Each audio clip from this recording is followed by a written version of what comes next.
நல்லார் ஒருவர் உள்ளே அவர் பொருட்டு எல்லோருக்கும் பெய்யும் மழைன்னு சொல்லுவாங்க. ஒருத்தர் இருந்தாலே மழை பெய்யும்னா ஒட்டுமொத்த மேடையும் நல்லவங்களா அமர்ந்திருக்காங்க.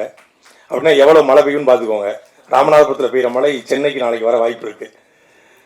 ஏன் நல்லவன்னு சொல்றேன் அப்படின்னா, ஒவ்வொரு படைப்பாளிக்கும் ஒரு சமூக நோக்கம் இருக்கணும். சமூக நோக்கம் இல்லாதவர்கள் படைப்பாளியா இருக்க முடியாது. சமூகத்தில் நடக்கக்கூடிய அவலங்களை ஏதோ ஒரு வடிவத்தில் அதே மக்களுக்கு கடத்தணும். அப்படி கடத்தக்கூடியவர் தான் தயாரிப்பாளர் இருக்கக்கூடிய மரியாதைக்குரிய அண்ணன் சுரேஷ் காமாட்சி அவர்கள்.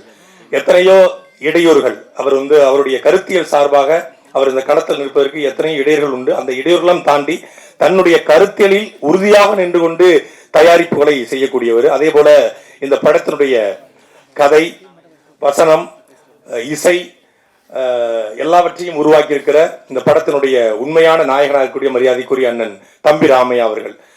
மனசுல இருந்து பாராட்டுதுன்னு சொல்லுவாங்க.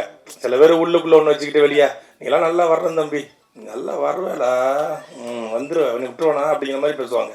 ஆனா உண்மையிலே மனத்துக்கண் மாசிலநாதன் அனத்துக்கண் ஆகல நீர பெற அப்படிங்கிற மாதிரி உள்ள ஒண்ணு வைத்து வெளியே ஒண்ணு பேசாம எல்லோரிடத்திலும் வெளிப்படைத்தன்மையோடு பாராட்டக்கூடிய அவர் அளவுக்கு பாராட்டுற மனுஷன் எனக்கு தெரிஞ்சு என் வாழ்நாள் நான் பார்த்தது இல்லை. அப்படி பாராட்டுவாரு. உண்மையிலே அவரு நமக்குள்ள இப்படி திறமை இருக்கா அப்படிங்கிறத அண்ணன் தம்பிராமையா அவர்கள் பாராட்டும் போதுதான் தெரிய வரும். அப்படி நல்ல ஆற்றல்களை எல்லாம் வெளிப்படுத்தணும், நல்ல ஆற்றல்களை பயன்படுத்தக்கூடியன்னு நினைக்கக்கூடிய ஒரு ஆகச்சிறந்த படைப்பாளி. அப்படிதான் நான் தொடர்ச்சியா வழக்கு போட்டு ஒவ்வொரு நீதிபதியும் எனக்கு ஜாமீன் கொடுக்காம உள்ளுதிக்கு போட்டாங்க.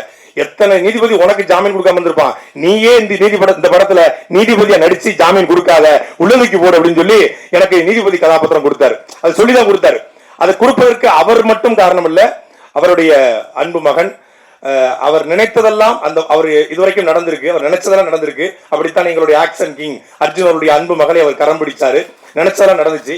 அதே போல இந்த படத்தில் என்ன நோக்கத்திற்காக இந்த படத்தை எடுத்தாரோ, டைரக்டர்னா பொதுவா சொல்லுவாங்க, நம்மளும் நிறைய இயக்குநர்களை படப்பிடிப்பு தலங்கள்ல பார்த்திருக்கோம், பரபரப்பா இருப்பாங்க, ஆக்சன் கட் இருப்பாங்க. அப்படிலாம் கிடையாது.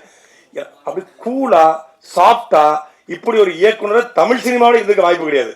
அவர் கோவப்பட்டு நான் பார்த்தேன். நான் இருந்தது ஒரு 5-6 நாள் தான் படப்பிடிப்புக்கு போனேன். அந்த 5 நாட்கள் பார்த்து கூட சின்ன கோபம் கூட ஒரு முகத்துல பார்த்து சிரித்து கொண்டே ரொம்ப மென்மையான ஒரு இயக்குனர் தமிழ் சினிமாவுக்கு கிடைத்திருக்காரு.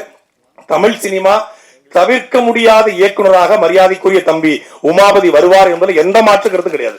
இன்னைக்கு தமிழ் சினிமாவுக்கு ஒரு சின்ன இருண்ட காலம் ஏற்பட்டிருக்கிறது.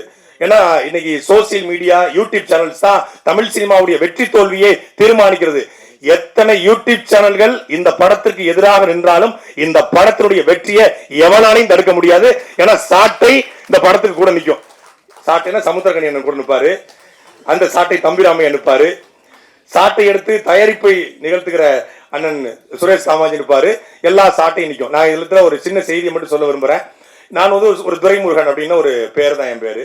ஆனா எனக்கு முன்னாடி ஒரு அடைமொழி உருவாகி இன்னைக்கு தமிழ்நாட்டில் ஒரு 13 வழக்குல என் பேர் சாட்டை துறைமுன் இருக்கு. அதே போல யூடியூப் சேனல் தேர்னா சாட்டைன்னு ஒரு 2000 வீடியோ வருது.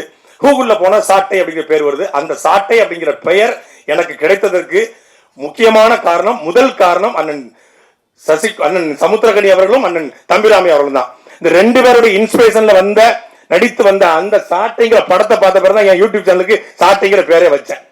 இப்போ சாட்டைங்க போட்டு அவங்க படம் வராது, என் படம் தான் வரும். நான் ஓவர்டேக் பண்ணி போயிட்டேன்.